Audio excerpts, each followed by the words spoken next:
اعوذ باللہ من الشیطان الرجیم بسم اللہ الرحمن الرحیم الحمد للہ رب العالمین الصلاۃ والسلام علی سیدنا و مولانا ابو القاسم محمد صلی اللہ علیہ وآلہ وسلم وعلیہ الطیبین الطاہرین لعنت اللہ علی اعدائہم اجمعین اور محمد وآل محمد صلوات اللہم صلی علی محمد وآل محمد وعجل فرجہ۔ نفس کی ترقی اور تباہی، یعنی نفس کا کمال اور اس کا زوال۔ ہماری بحث تزکیہ نفس کے متعلق جاری ہے اور ایک اشارہ کیا گیا تھا کہ یہ اصلاح در حقیقت قرآن پاک سے لی گئی ہے۔ کون سی اصلاح؟ تزکیہ نفس کی۔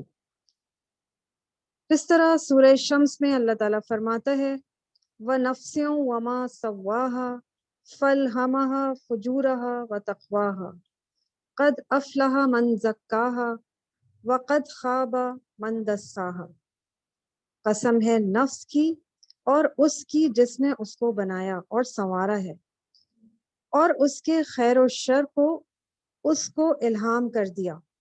بے شک وہ شخص کامیاب ہوا جس نے اس کا تزکیہ کر لیا، اور خسارہ اٹھانے والا ہو گیا جس نے اس کو آلودہ گناہ کیا۔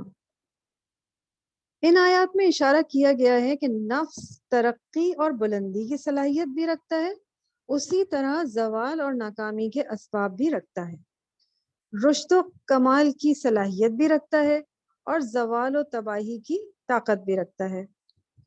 اب سوال یہ پیدا ہوتا ہے کہ نفس کس طرح ترقی اور کمال کو حاصل کرتا ہے، اور کس طرح آفت زدہ اور تباہ و برباد ہو کر زوال پذیر ہو جاتا ہے۔ تو یہ بتا دینا بہتر ہے کہ یہ کوئی محسوس ہونے والا عمل نہیں ہے، مطلب یہ کہ یہ ایسا عمل نہیں ہے جس کو ہم اپنی آنکھوں سے دیکھ کر سمجھ سکیں۔ مثال کے طور پر جیسا جسم کوئی موٹا ہوتا ہے، کوئی کمزور ہوتا ہے، انسان کو نظر آتا ہے، صحت اور بیماری کو محسوس کر سکتے ہیں، لیکن روح اور نفس کی صحت اور بیماری کو احساس کے ساتھ نہیں سمجھ سکتے، مطلب اپنی حس کے ساتھ، اپنے سینسز کے ساتھ نہیں سمجھ سکتے۔ اللہ تعالیٰ کا قرب حاصل کرنے کے لیے جو سٹیجز ایک کے بعد ایک کراس کرنا پڑتی ہیں ان کو خود سے سمجھنا ضروری ہے۔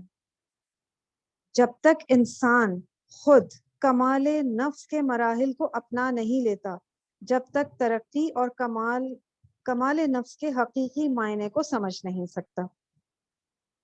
اس کی مثال ہم اس طرح لے سکتے ہیں جس طرح کہ جو شخص پیدائشی طور پر نابینا ہو تو وہ کبھی رنگ کے مطلب کو سمجھ نہیں سکتا۔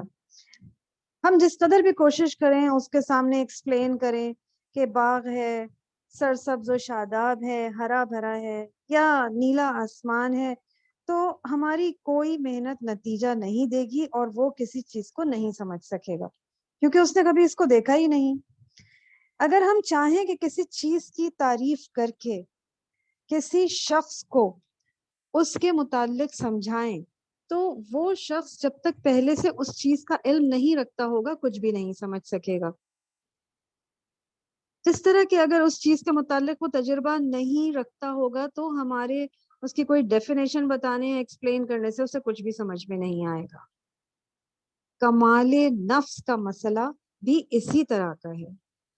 کوئی آدمی کمال نفس سے متعلق کسی بھی مرحلے اور سٹیج سے آگاہ نہیں ہے تو اس کے سامنے ہزار بار بھی ہم یہ الفاظ استعمال کریں جیسے روح کی ترقی، ملکوت میں پرواز کے ساتھ تقرب خدا، اب ہم اس کی ڈیفینیشن سمجھاتے جائیں تو وہ کچھ نہیں سمجھ سکے گا۔ ہو سکتا ہے یہ الفاظ اس کو اچھے اور خوبصورت لگیں، لیکن اس کے ذہن میں ان الفاظ کے اصل معنی داخل نہیں ہو سکیں گے۔ انسان کو چاہیے کہ پہلے سے لذت کو چکھ چکا ہو تو بعد میں اس کے سامنے اس سے بہتر لذت کی تعریف کی جا سکتی ہے۔ البتہ اگر کسی نے لذت کو چکھا ہی نہ ہو تو اس کو صرف آگاہ کیا جا سکتا ہے، اس کو انفارم کیا جا سکتا ہے کہ اس قسم کی بھی لذت ہوتی ہے، اور شوق دلایا جا سکتا ہے کہ اس کو حاصل کرنے کی کوشش کرو۔ چنانچہ اس مطلب کو قرآن کی کثیر آیات میں بیان کیا گیا ہے۔ بہت سارے لوگوں کے نزدیک خدا سے محبت کی لذت کوئی معنی ہی نہ رکھتی ہو، ایسا ممکن ہے۔ البتہ ممکن یہ بھی ہے کہ کسی نے اس قسم کی محبت اور شیرینی اور مٹھاس کو چکھا ہو تو وہ کہہ سکتا ہے، اے خدا، میں تیرے ذکر کی لذت کے علاوہ ہر لذت سے استغفار کرتا ہوں۔ ممکن ہے بہت سارے افراد نے مناجات اور دعا کی لذت کو اور خدا سے محبت کی لذت اور بات چیت کی لذت کو ایک بار بھی معمولی سا بھی نہ چکھا ہو۔ ایسے لوگوں کے لیے اس لذت کی اصلیت کو بیان نہیں کیا جا سکتا۔ ہاں، ان کو صرف شوق دلایا جا سکتا ہے کہ اس لذت کو حاصل کرنے کی کوشش کریں۔ انہیں یہ کہا جا سکتا ہے کہ جس طرح مادی اور دنیاوی چیزوں سے لذت حاصل ہوتی ہے، اسی طرح بعض روحانی اور معنوی دنیا سے بھی تعلق رکھتی ہیں چیزیں جن سے لذت حاصل کی جا سکتی ہے۔ یہی وجہ ہے کہ قرآن کریم بہشتی نعمتوں کے حصول کے لیے لوگوں کو اسی طریقے سے استفادہ کرنے کا شوق دلاتا ہے۔ جس طرح ایک مثال آپ کے سامنے سورہ محمد آیت نمبر 15 کی پیش کی جائے گی۔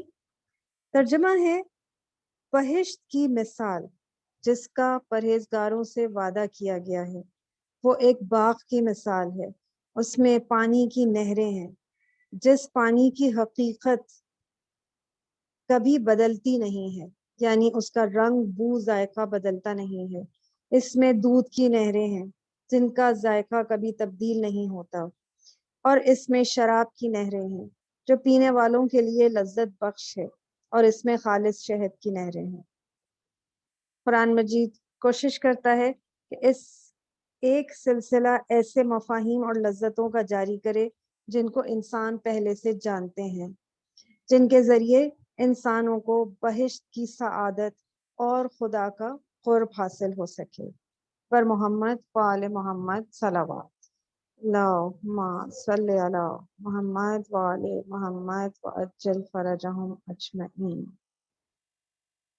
اللہ تعالیٰ سے دعا گو ہیں کہ ہمیں بھی یہ روحانی اور معنوی لذتوں سے بہرہ مند فرمائے اور بہشت اخروی کی سعادت اور قرب خدا حاصل کرنے کی توفیق عطا فرمائے۔ آمین الہی آمین۔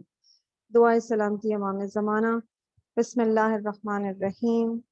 اللہم کن ولیک الحجت ابن الحسن صلواتک علیہ وعلی آبائہ فی هذه الساعة وفی کل ساعة ولیا وحافظا وقائدا وناصرا ودلیلا وعینا حتی تسکنہ ارضک طوعا وتمتعہ فیہا طویلا برحمتک یا ارحم الراحمین۔ اللہم صلی علی محمد وعلی محمد وعجل فرجہم اجمعین۔